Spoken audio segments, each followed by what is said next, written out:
ধর্মীয় ভাব গাম্ভীর্যের মধ্য দিয়ে মধ্যপ্রাচ্যের সঙ্গে মিল রেখে ইতালিতে রবিবার ঈদ উল ফিতর উদযাপিত হয়েছে। ইতালি থেকে শিরিন উদ্দিনের তথ্যচিত্রে বিস্তারিত। সাথে আছি আমি রাজিয়া সুলতানা। আপনারা দেখছেন i1 টিভি।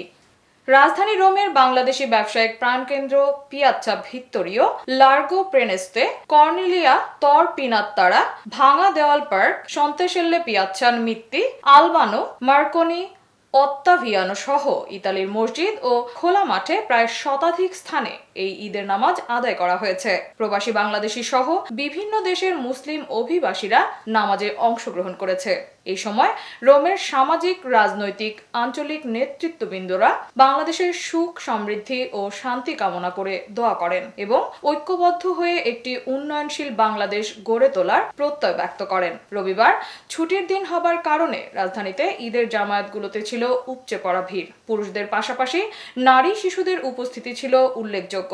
জাতীয় ঈদগাহ মাঠে বিশিষ্ট কমিউনিটি ব্যক্তিদের মধ্যে উপস্থিত ছিলেন ইতালি বিএনপির প্রতিষ্ঠাতা সভাপতি, বিশিষ্ট কমিউনিটি ব্যক্তিত্ব লকিতুল্লাহ, সাবেক সিনিয়র যুগ্ম সাধারণ সম্পাদক শাহ মোহাম্মদ তৌহিদ কাদের, কাজী আবুল বাশার, বৃহত্তর ঢাকা সমিতি ইতালির সাধারণ সম্পাদক শাহাদাত হোসেন রনি, বিশিষ্ট ব্যবসায়ী মোহাম্মদ বিল্লাল হোসেন, কেন্দ্রীয় ঈদ উদযাপন কমিটি রোমের আহ্বায়ক হাজি নূরে আলম, সদস্য সচিব আব্দুর রউফ ফকির সহ আরো অনেকেই।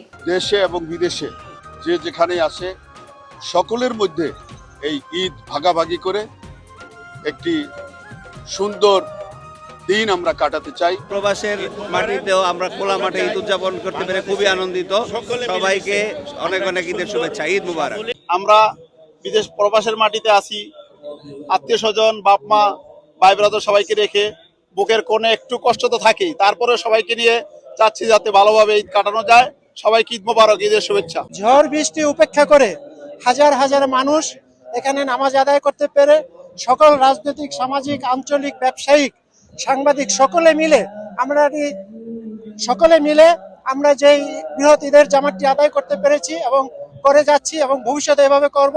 আজকে বাংলাদেশের যে প্রেক্ষাপটে আমরা প্রবাস থেকে আমরা আশা করি বাংলাদেশের সমৃদ্ধ একটা সুস্থ নির্বাচনের মাধ্যমে সমৃদ্ধ বাংলাদেশ গড়ে পারি, আমরা সকলে আশাবাদ ব্যক্ত করি। আমরা ইতালি বিএনপির পক্ষ থেকে সবাইকে ঈদ মোবারক আমরা চাই বাংলাদেশে একটা গণতান্ত্রিক উপায়ে সুন্দরভাবে নির্বাচনের মাধ্যমে গণতান্ত্রিকভাবে যারাই নির্বাচিত হবে আমরা সেই দলকে স্বাগত জানাবো। আমরা এই সরকারের কাছে প্রত্যাশা করছি এবং অতি দ্রুত দেশে গণতন্ত্র ফিরিয়ে আনে একটা সুষ্ঠু নির্বাচনের মাধ্যমে দেশকে স্থিতিশীল রাখার জন্য আহ্বান জানাচ্ছি। শরীয়তপুর জেলা বিএনপির পক্ষ থেকে প্রবাস থেকে দেশ ও বিদেশের সবাইকে ঈদ উল ফিতরের শুভেচ্ছা জানাচ্ছি। ঈদ মুবারক। নোয়াখালী বাংকার সমিতির পক্ষ থেকে দেশ ও প্রবাসে সকলকে জানাই ঈদ উল ফিতরের শুভেচ্ছা। ঈদ মুবারক। দেশ বিদেশে তথা সমগ্র বিশ্বের মুসলমানদেরকে জানাই ঈদ মুবারক। ঈদ মুবারক। ঈদ মুবারক। ঈদ মুবারক। ঈদ মুবারক। ঈদ মুবারক।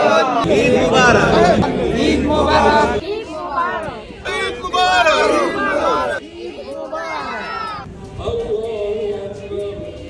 এতক্ষণ সঙ্গে থাকার জন্য ধন্যবাদ।